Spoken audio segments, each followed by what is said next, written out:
होली की आत्मा।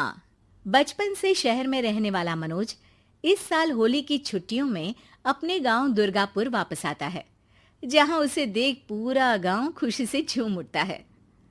जब गया था तब इतना सा था और अब देखो कितना बड़ा हो गया है।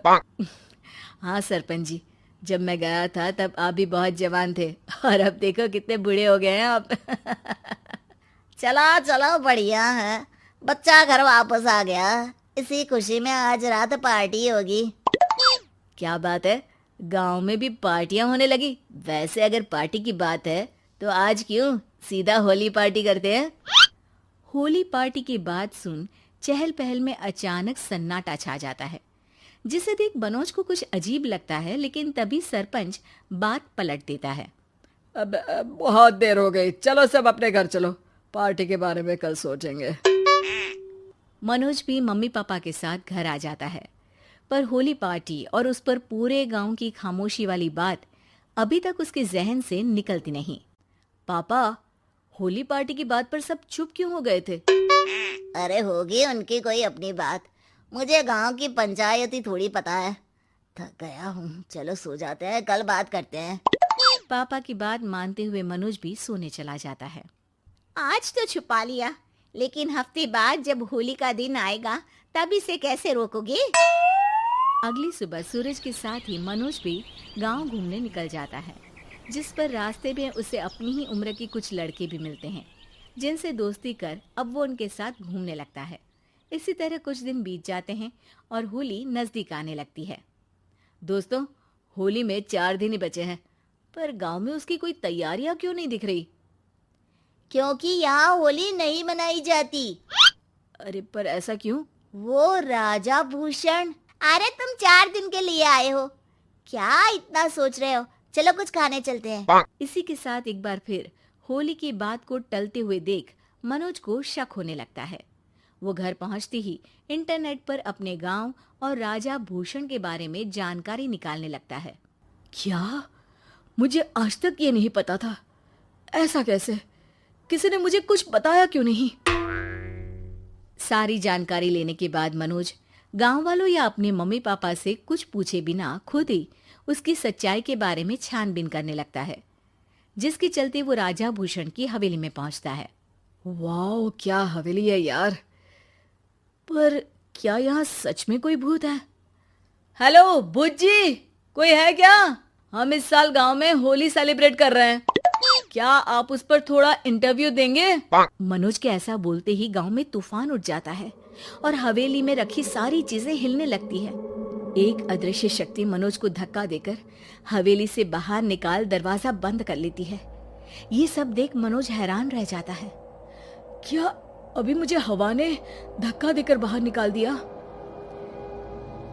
मेरे होते हुए इस गांव में कभी होली नहीं मन सकती, इसलिए दोबारा ऐसी कोशिश भी मत करना, अंजाम बुरा होगा। आवाज सुन मनोज हैरानी से इधर उधर देखने लगता है, पर उसे कोई दिखाई नहीं देता। वो गांव वापस आ जाता है, जहां तूफान की वजह से सब कुछ तहस महस हो चुका होता है। आखिर ये तूफान आया कैसे? ना ऐसा कोई मौसम था और ना ही हमने होली का त्योहार मनाने की बात की थी। सरपंच की बात पर कोई रिएक्शन दिए बिना मनोज चुपचाप अपने घर चला जाता है।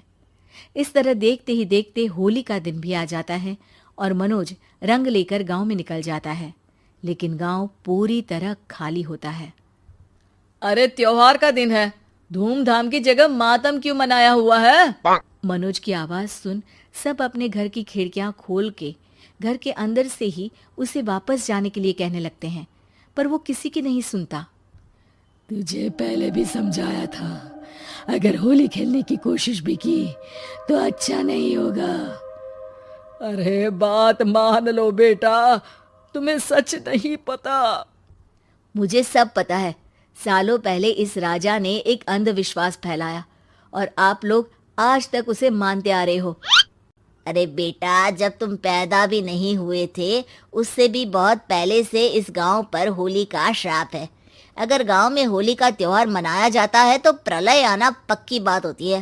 राजा भूषण इस सब में नहीं मानते थे और त्योहार मनाने लगे, जिसके चलते होली वाले ही दिन पहले उनके बेटे की और फिर उनकी मृत्यु हो गई। तभी से गांव की रक्षा के लिए उनकी आत्मा उस हवेली में रह रही है। सबकी बातें सुन मनोज उलझन में पड़ जाता है।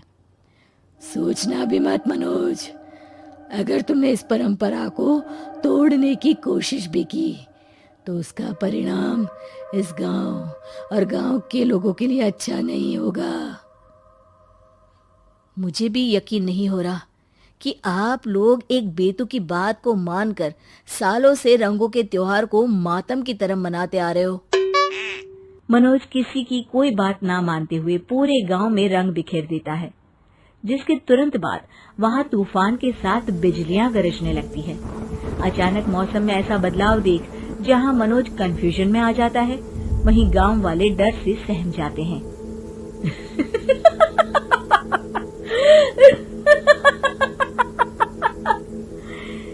इस लड़के ने हमारे जैसे सिर्फ अपने स्वार्थ के लिए नहीं बल्कि पूरे गांव की खुशियों के लिए यहाँ होली मनाई है, जिस वजह से अब इस गांव पर होली का श्राप टूटता है। ऐसा बोलकर राजा का भूत वहां से गायब हो जाता है, जिसके बाद गांव के लोग धूमधाम से होली मनाते हैं। खुशियों के रंग गांव में बिखरे ही होते हैं कि अगली सुबह अचानक मनोज कहीं गायब हो जाता है और एक बार फिर गांव में होली का नया राज शुरू हो जाता है।